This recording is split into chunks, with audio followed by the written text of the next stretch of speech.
क्या आप जानते हैं कि परमेश्वर स्वर्ग में अपने सिंहासन पर बैठता है और वो सिंहासन कैसा दिखता है? परमेश्वर ने मूसा को जो 10 आज्ञाएं सीने पहाड़ पर दी थी, वो परमेश्वर ने कैसे लिखी थी? यहेजकेल भविष्यद्वक्ता ने परमेश्वर के विषय एक दर्शन देखा, जिसमें स्वर्गदूत परमेश्वर के सिंहासन को उठाकर ले जा रहे थे। यहेजकेल अध्याय 1 उसकी 26 आयत में लिखा, जो आकाश मंडल उनके सिरों के ऊपर था, उसके ऊपर मानो कुछ नीलम का बना हुआ सिंहासन था। इस सिंहासन के ऊपर मनुष्य के समान कोई दिखाई देता था। बाइबल बताती है कि परमेश्वर का सिंहासन नीलम का बना है, जिसे नील मणि भी कहते हैं और इंग्लिश में सैफायर कहते हैं। परमेश्वर का सिंहासन नीलम से जड़ा हुआ नहीं है, वो पूरा का पूरा नीलम का पत्थर है, जिसे इस तरह से तराशा गया है कि बैठने की जगह बन सके। आपको जानकर बड़ी हैरानी होगी कि नीलम बनता कैसे है। नीलम पत्थर बहुत भारी गर्मी में बनता है और ज्यादातर यह ज्वालामुखी चट्टानों में पाया जाता है। यहेजकेल अध्याय 28 में हमें शैतान के बारे में बताया जाता है कि वो पहले अभिषिक्त स्वर्गदूत था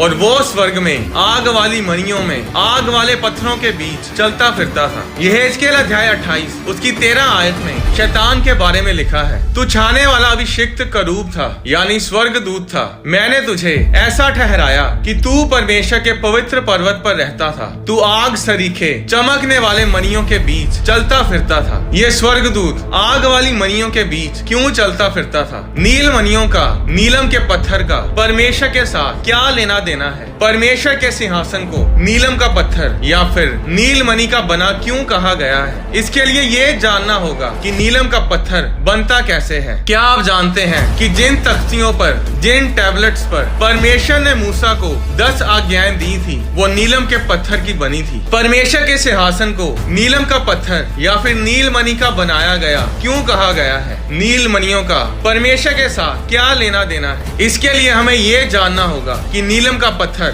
बनता कैसे है। नीलम का पत्थर यानी सैफायर ज्वालामुखी चट्टानों में पाया जाता है, यानी वोल्केनिक रॉक्स में पाया जाता है। नीलम का पत्थर एल्यूमिनियम ऑक्साइड का बना होता है। जब एल्यूमिनियम ऑक्साइड को भारी तापमान पर गर्म किया जाता है, तो उसको गर्म करने पर एल्यूमिनियम ऑक्साइड पिघलता है और पिघलने के बाद जब वो ठंडा होकर ठोस पत्थर बन जाता है, तब वो नील मणि या नीलम का पत्थर बन जाता है। अगर वो लाल रंग का हो तो उसे रूबी कहते हैं, और अगर नीले रंग का हो तो उसे नील मणि या नीलम का पत्थर कहते हैं। क्या आप जानते हैं कि सीने पर्वत पर और उसके आसपास के इलाकों में जो चट्टानें हैं, उन चट्टानों में एल्यूमिनियम ऑक्साइड भारी मात्रा में पाया जाता है। ये सब मैं आपको क्यों बता रहा हूँ? क्योंकि एल्यूमिनियम ऑक्साइड को गर्म करने से ही नीलम का पत्थर बनता है। और अब बड़े ध्यान से इस वचन को सुनिएगा। यहेजकेल अध्याय 1 उसकी 26 आयत में लिखा, जो आकाश मंडल उनके सिरों के ऊपर था, उसके ऊपर मानो कुछ नीलम का बना हुआ सिंहासन था। इस सिंहासन के ऊपर मनुष्य के समान कोई दिखाई देता था। 27 आयत में लिखा, उसकी कमर से लेकर ऊपर की ओर मुझे मानो झलकाया हुआ पीतल सा दिखाई पड़ा, और उसके भीतर और चारों ओर आग सी दिखाई पड़ती थी।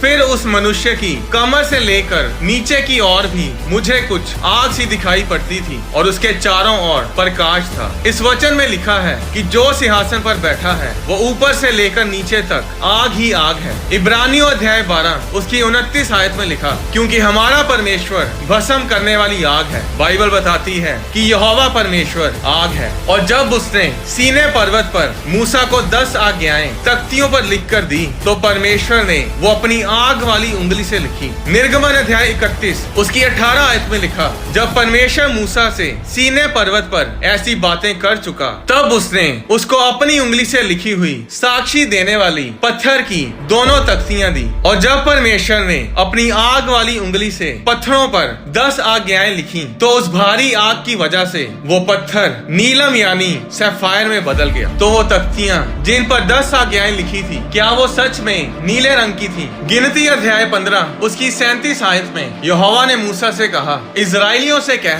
कि अपनी पीढ़ी पीढ़ी में अपने वस्त्रों के छोर पर झालर लगाया करना, और एक एक छोर की झालर पर एक नीला फीता लगाया करना, और वह तुम्हारे लिए ऐसी झालर ठहरे जिससे जब जब तुम उसे देखो, तब तब यहोवा की सारी आज्ञाएं तुमको स्मरण आ जाएं और तुम उनका पालन करो। नीले रंग का फीता क्यों परमेश्वर की आज्ञाओं को स्मरण दिलाएगा? क्योंकि वो तख्तियां, वो टैबलेट्स जिन पर 10 आज्ञाएं लिखी गई थी वो नीले रंग के पत्थर पर यानी नीलम पर लिखी गई थी। और परमेश्वर ने मूसा से कहा था कि इजरायलियों के कपड़ों के छोर यानी कपड़ों के किनारों पर झालर में नीले रंग का फीता लगाया जाए, ताकि जब जब वे उसे देखें तो परमेश्वर की आज्ञाओं को याद करें। यीशु मसीह भी जो कपड़े पहनते थे उनके कपड़ों की झालर में नीले रंग का धागा होता था, और इसी धागे को छूकर 12 साल से लहू बहने की बीमारी से पीड़ित औरत ने चंगियाई पाई थी। उस औरत ने चंगियाई कैसे पाई और इसके पीछे क्या बड़ा भेद है, इसके बारे में मैं एक अलग वीडियो में आपको बताऊंगा। जब परमेश्वर इजराइल के 70 पुरनियों के साथ सीने पर्वत पर चल रहा था तो बाइबल बताती है कि परमेश्वर के पैरों के नीचे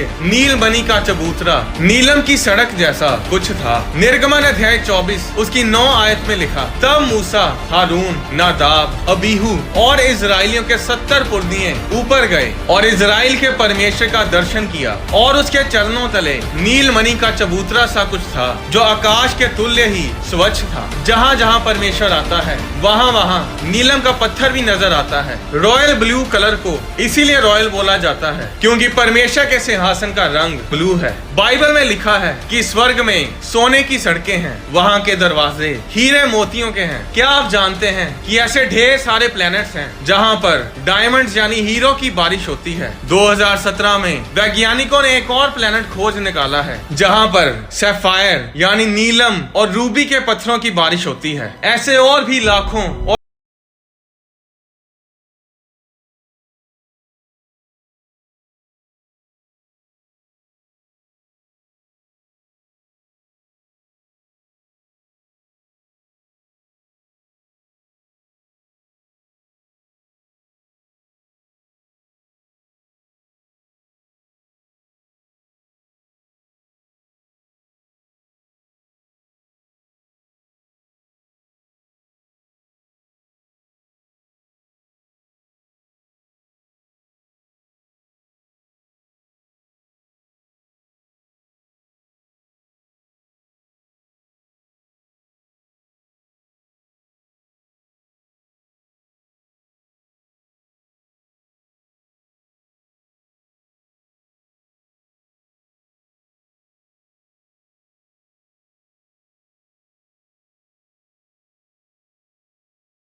परमेश्वर ने इन चीजों को इसीलिए मना किया क्योंकि परमेश्वर इंसान से बहुत प्रेम करता है। जो चीजें परमेश्वर ने खाने से मना की थी वो सब मनुष्य के शरीर के लिए हानिकारक हैं। वैज्ञानिकों ने ये रिसर्च की है कि जो मछलियाँ और समुद्री जानवर परमेश्वर ने बाइबल में मना किए हैं उनसे कैंसर होता है, टाइफाइड होता है, हेपेटाइटिस होता है, और ये बात वैज्ञानिकों को अब पता चली है। क्या आप जानते हैं कि सुअर में भी ऐसे पदार्थ पाए जाते हैं जो इंसानी शरीर के लिए हानिकारक हैं। परमेश्वर ने लोगों से कहा था कि जिस भी जानवर को तुम खाओ तो ध्यान रखना कि तुम उसको उसके खून के साथ ना खाना। क्या आप जानते हैं कि जो बीमारियां और गंदगी शरीर में होती हैं वो सब खून में होती हैं। आज जब किसी को भी कोई बीमारी होती है तो वो सबसे पहले उसका ब्लड टेस्ट करते हैं क्योंकि ब्लड में ही सब बीमारियां होती हैं। इसीलिए परमेश्वर ने लोगों से कहा था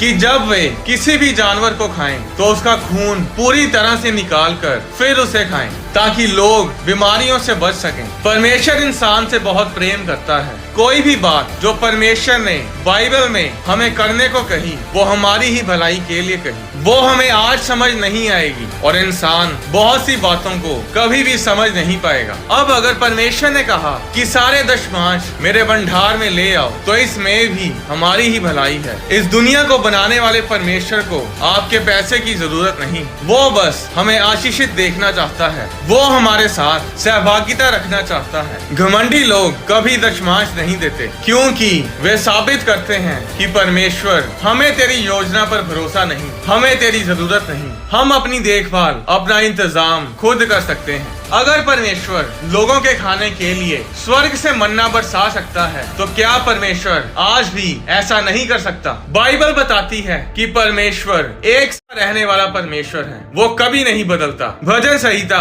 अध्याय 24 में लिखा, पृथ्वी और जो कुछ उसमें है यहोवा ही का है, जगत और उसमें निवास करने वाले भी। बाइबल बताती है कि सब कुछ यहोवा ही का है, सब लोग यहोवा ही के हैं। आपके घर के बर्तन, आपका फोन, आपका घर, सब कुछ यहोवा ही का है। अब अगर आप दशमांश नहीं देंगे तो परमेश्वर आपको कुछ नहीं कहेगा। जिस तरह अब नए नियम में आप मना किए हुए उन जानवरों को खाने से कोई गुनाह तो नहीं करोगे, पर उनको खाने से उनसे होने वाली बीमारियों का असर आपके शरीर में जरूर नजर आएगा। उसी तरह अब नए नियम में दशमांश ना देने से आप गुनाह तो नहीं करोगे, पर आप कभी भी पैसे में आशीषित नहीं हो पाएंगे। इसके बारे में मैं एक अलग वीडियो में आपको बताऊंगा। पर अगर आप कर्जे में हैं और कर्जे से आजाद होना चाहते हैं तो उसके लिए आपको अपने दशमांश और अपनी भेंटों को अपने चर्च में बोना होगा। और आपका दशमांश किसी YouTube चैनल को नहीं जाना चाहिए, आपका दशमांश आपकी चर्च को जाना चाहिए जहां से आप आत्मिक उन्नति